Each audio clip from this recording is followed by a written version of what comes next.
En esta última semana, los canales de televisión han estado bastante ocupados con la cobertura de la Convención Nacional Demócrata que tuvo que ser pospuesta debido a la pandemia. Y esta semana que viene, en los próximos días, seguro que estarán muy ocupados con la cobertura de la Convención Nacional Republicana. A partir de ahora hasta el día de las elecciones, podemos contar que todos los días nos estarán bombardeando con este tema, el tema de la política, el tema de la elección presidencial. Obviamente, escoger un presidente no es algo que se puede tomar a la ligera. Es algo muy importante para un país. Después de todo, tanto un país como cualquier institución necesita tener una cierta estructura. Y en esa estructura debe siempre haber una jerarquía y alguien que se encuentre en la cima de la jerarquía. Lo que es real para un país o para cualquier institución también es muy real para la iglesia. Es por eso que vemos en el Evangelio del día de hoy que Jesús toma a Pedro y Jesús le dice que él sería aquel sobre el cual se fundaría la iglesia. Pedro como el fundamento de la iglesia, Pedro como esa piedra. Veamos lo que sucede en el Evangelio del día de hoy. Primero escuchamos que Jesús se encuentra en la región de Cesarea de Filipo. Esta es una región aproximadamente a unas 25 millas al norte del lago de Galilea. Allí, cuando Jesús está lejos de las multitudes, solamente con sus discípulos, aprovecha para hacerles dos preguntas. La primera, ¿quién dice la gente que soy yo? Y la segunda, y ciertamente la más importante, es, pero ustedes, ¿quién dicen ustedes que soy yo? Escuchamos que Simón se adelanta al resto de los apóstoles y le dice, tú eres el Cristo, tú eres el Mesías, el Hijo del Dios vivo.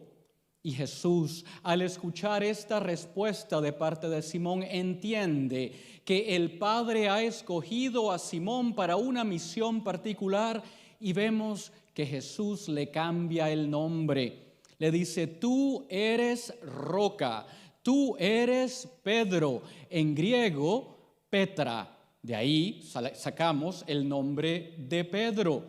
Piedra no es un nombre que uno le da a una persona, pero en las Escrituras, siempre que hay un cambio de nombre de una persona, significaba en la antigüedad también la misión que esta persona iba a cumplir. Al decirle Jesús a Simón, tú eres Pedro, o sea, tú eres piedra, tú eres roca, Jesús le está vaticinando la misión que él cumpliría para la iglesia. Pedro se convertiría entonces en el fundamento de la iglesia. Pedro sería el centro de unidad, el centro de comunión para toda la iglesia. Pedro no fue elevado por encima de sus hermanos y hermanas, por encima de los demás discípulos, todo lo contrario. Pedro se pone debajo de ellos como fundamento de la iglesia, como servidor para el resto de la iglesia. Y sabemos que en los últimos 2000 años, a través de la historia de la iglesia, de los 266 papas que hemos tenido, todos sucesores de Pedro, hemos encontrado muchas luces y muchas sombras, muchos santos y muchos pecadores. Sabemos que la historia de la iglesia ha estado llena de todas estas cosas de las cuales quizá no estemos muy orgullosos. Las cruzadas, la Inquisición, la vida escandalosa quizá de los papas del Renacimiento, en las últimas décadas los escándalos de los abusos sexuales de sacerdotes y religiosos, etc. Y sin embargo, a partir de todas estas cosas, a pesar de todas estas cosas, sabemos que la iglesia está sobre la piedra angular que es Cristo, pero la piedra que Él le da como misión también a Pedro, que es el fundamento, y Jesús, que hace una promesa para su iglesia, que las puertas del infierno no prevalecerían en contra de ella. Aparte, A pesar de todos los pecados, por cada pecado, por cada abominación, por cada atrocidad que hemos cometido como iglesia en los últimos 2000 años, hay cientos, miles, quizá millones de actos buenos que también ha hecho la iglesia. Y por eso en este día creo que Jesús nos invita a algo, a ser fieles hijos e hijas de la iglesia. Santa Teresa de Ávila, que vivió en el siglo XVI, un siglo difícil también con la Reforma y la Contrarreforma, y que vio muchos escándalos y muchos abusos de parte de la iglesia. Sin embargo, al final de su vida, Santa Teresa dice: muero como una hija fiel de la iglesia. Ojalá que nosotros al final de nuestras vidas pudiéramos decir lo mismo: muero como un hijo, como una hija fiel de la iglesia.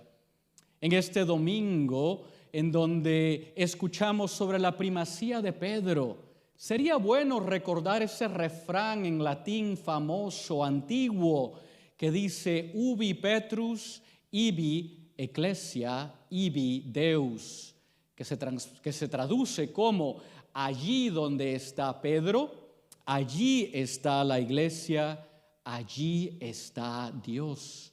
Allí donde está Pedro está la iglesia y está Dios. El papado, entonces, es un don de Dios para la iglesia. Es por eso que es muy triste ver que muchas veces fieles católicos inclusive critican muy duramente al Papa Francisco. Es como si quisiéramos ver el papado del Papa Francisco bajo el prisma de izquierda y derecha, de conservadores y liberales, bajo el prisma de la política. Y la iglesia está muy por encima de todas esas categorías. La iglesia por eso no puede decirle nunca a nadie por quién votar. La iglesia no es ni conservadora ni liberal. Cuando vemos las enseñanzas de la iglesia, si vemos en cuestiones quizá de fe, de moral, de ética, la iglesia podría ser categorizada bajo el prisma de ser muy conservadora.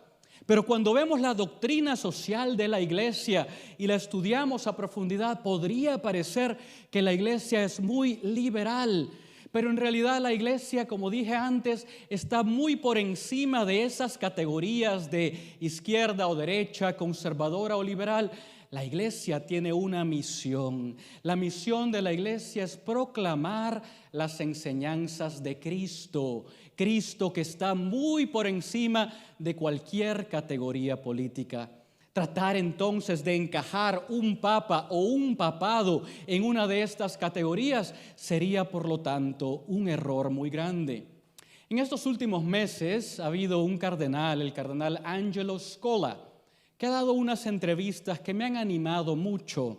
El cardenal, a lo mejor ustedes no han oído de él, él fue el cardenal arzobispo primado de patriarca de Venecia por unos años y después fue el arzobispo de Milán. El cardenal ha sido visto como una persona muy conservadora y es más, dicen que después del Papa Francisco en las elecciones, en el cónclave, era el segundo favorito para ser el Papa. Y este cardenal ha salido a defender al Papa Francisco y a aquellos que lo critican y ha dicho que los católicos que critican duramente al Papa, que esa no es la manera de fomentar unidad dentro de la iglesia. Él ha dicho que le debemos respeto al Papa y que este respeto que como católicos le debemos al Papa no se trata por una afinidad a su persona, ni a su cultura, ni quizá a sus posiciones teológicas. No, dice, desde que yo era pequeño, dice él, yo crecí sabiendo que el Papa era el Papa y que al Papa se le debe respeto, al Papa se le debe obediencia, al Papa se le debe afecto por quién es Él, por su persona, por quien Él representa. Mis hermanos y hermanas, si nosotros creemos verdaderamente en esas palabras de Cristo que le habla a Pedro y a sus sucesores el día de hoy, tú eres Pedro y sobre esta piedra edificaré mi iglesia. Entonces debemos de encontrar una nueva manera de ver el mundo, una nueva manera de ver la iglesia. El cardenal Scola ha dicho que la manera de ver la iglesia y el papado es verla a través del prisma del Espíritu Santo. O sea, si nosotros creemos en las palabras de Jesús, debemos de aprender a ver la iglesia desde una forma sobrenatural, y que a pesar de que la iglesia es muy humana y que sí, es cierto que hay mucha política dentro del Vaticano también, pero que el Espíritu Santo ha escogido al Papa Francisco para este momento de la historia. En este domingo de la primacía de Pedro, el Señor nos invita a cada uno de nosotros a ver el papado como un regalo de Dios para la iglesia.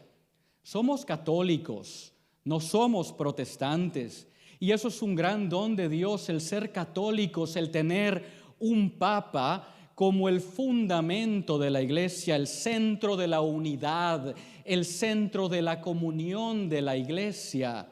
Por lo tanto, en este domingo, en vez de criticar al papa o de hacerle caso y prestar atención a todas estas críticas duras que vemos a través de los medios sociales muchas veces, lo mejor que podemos hacer es orar por el Papa, de pedirle al Señor que lo bendiga abundantemente, expresar por Él nuestro respeto y nuestro afecto, y de forma de que podamos decir cada uno de nosotros: somos fieles hijos e hijas de la iglesia que Cristo fundó.